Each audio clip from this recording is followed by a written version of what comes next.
Mesdames et messieurs, bonjour. J'ai encore un plaisir de vous retrouver dans le cadre de mes analyses.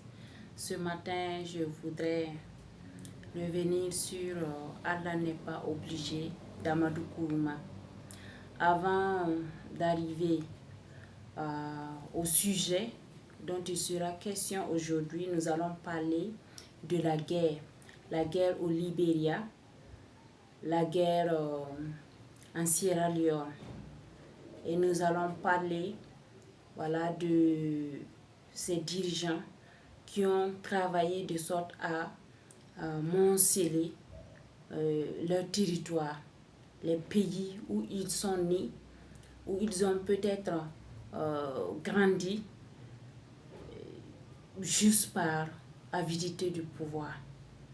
Nous allons en parler parce que ce sujet est d'actualité et nous voyons que des choses se passent à travers le monde et surtout à travers l'Afrique qui ne méritent pas d'être nourries jusqu'à ce que ça devienne comme au Libéria.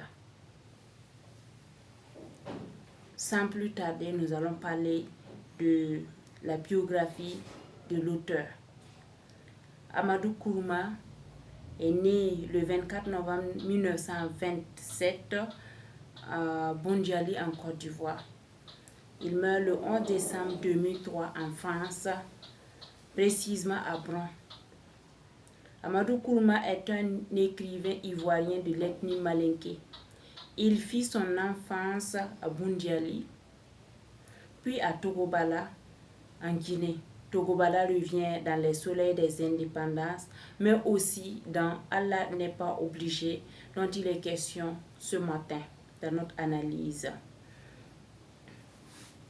Il fit l'école primaire à Bondjali dès 1937 et poursuivit ses études à l'école régionale de Korogo en 1942, à l'école primaire supérieure de Bingéville en 1943, puis à l'école technique supérieure de Bamako en 1947.